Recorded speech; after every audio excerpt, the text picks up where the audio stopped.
ایک جنگل میں بہت سارے جانور مل جل کر رہتے تھے۔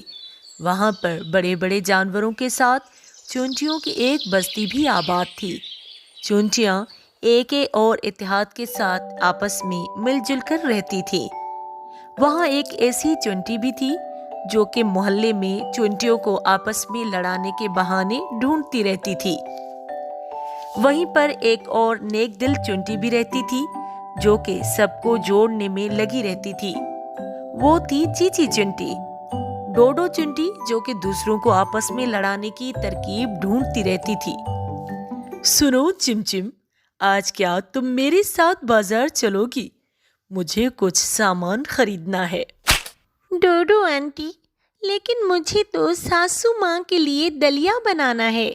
ان کی طبیعت خراب ہے، ورنہ وہ بہت ناراض ہو جائیں گی۔ ارے نہیں، ایسا کچھ نہیں ہوگا۔ تم بھی کیا بچوں کی طرح ڈر رہی ہو؟ تم بہو ہو، کوئی نوکرانی نہیں۔ چمچم چونٹی اس کی باتوں میں آ جاتی ہے اور ڈوڈو کے ساتھ بازار چلی جاتی ہے۔ چمچم کے گھر پہ کچھ پڑوسی چمنٹیاں اس کی ساس کی طبیعت پوچھنے آتی ہیں۔ کیسی طبیعت ہے آپ کی گوگی خالہ؟ بس بیٹا جی رہی ہوں، طبیعت تو کچھ ٹھیک نہیں رہتی۔ گوگی بہن، آپ کی بہو چمچم نظر نہیں آ رہی، کہاں ہے وہ؟ ارے بہن، یہی کہیں ہوگی۔ میرے دلیے کا وقت ہو رہا ہے، شاید وہی بنا رہی ہوگی۔ اچھا، آپ بیٹھے، میں ابھی آتی ہوں۔ ذرا آپ کے لیے چائے پانی کا بول دوں؟ اتنا بول کے گوگی جو کہ چمچم کی ساس ہوتی ہے، وہ کچن میں چلی جاتی ہے۔ اسے لگ رہا تھا کہ اس کی بہو کچن میں ہوگی۔ جب گوگی کچن میں پہنچ کے دیکھتی ہے کہ اس کی بہو کچن میں بھی نہیں تو وہ بہت غصہ ہو جاتی ہے اور اپنے بیٹے گوما چونٹے کو فون لگاتی ہے۔ گوما بیٹا، ذرا دیکھو اپنی بیوی کو، لاپرواہی اتنی کہ مجھ بیمار کو اکیلا چھوڑ کے پتہ نہیں کہاں چلی گئی۔ میں کب سے بھوکھی بیٹھے دلیے کا انتظار کر رہی ہوں، پر وہ محترمہ ہے کہ مٹر گشتی سے فرصتی نہیں ملتی۔ تم جلدی آؤ، اپنی ماں کی مالکی کرو، کہیں تمہاری ماں بھوکھی نہ مر جائے۔ دوسری طرف چمچم بھی ڈوڈو کے ساتھ بازار سے واپس آ جاتی ہے۔ جیسے ہی گھر میں داخل ہوتی ہے، اس کی ساس جو کہ بہت غصے میں ہوتی ہے اس پر چلانے لگتی ہے۔ ارے بڑی بیگم، کہاں گھوم رہی ہو؟ ہمیں بتا کے جانے کی زحمت بھی نہیں کی۔ ماں جی، وہ میں تو بس ڈوڈو آنٹی کے اصرار پہ۔ ارے کیا چمچم، چھوڑو ان سب باتوں کو، جلدی سے جاؤ اور اپنی ساسو ماں کے لیے دلیا بنا لو، وہ بیچاری کب سے بھوکھی ہے۔ چمچم بیچاری جو کہ بہت ڈری ہوئی ہوتی ہے جلدی سے کچن میں چلی جاتی ہے۔ وہاں پہ محلے کی دوسری چونٹیاں بھی بیٹھی ہوتی ہیں اور ڈوڈو کو موقع مل جاتا ہے ساس بہو کو لڑوانے کا۔ گوگی بہن، آپ نے ویسے اپنی بہو کو بہت سر پہ چڑھایا ہوا ہے۔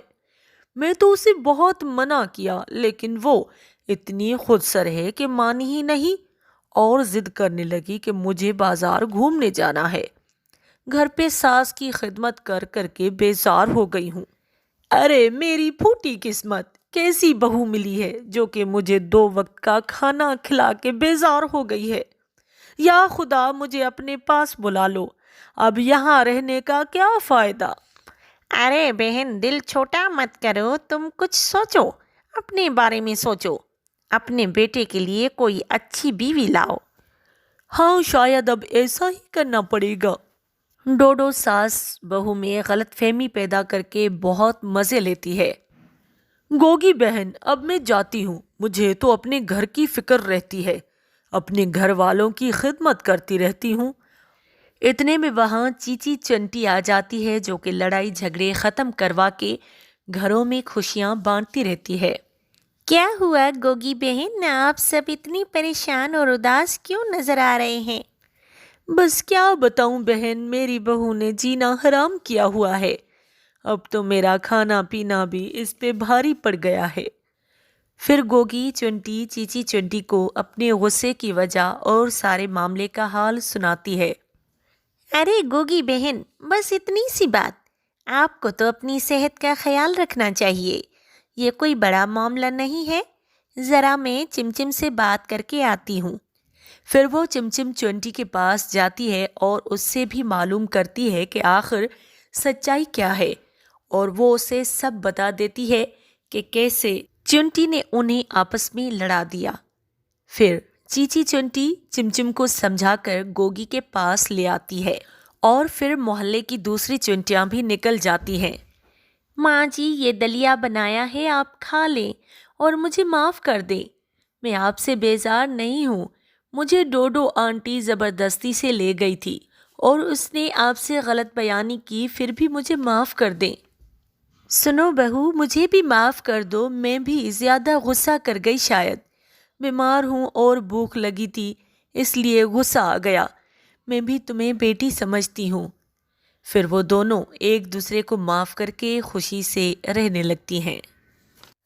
اگر ویڈیو پسند آئے تو لائک، شیئر اور سبسکرائب ضرور کر دیں۔ آل بیل آئیکن کو دبانا نہیں بھولیے۔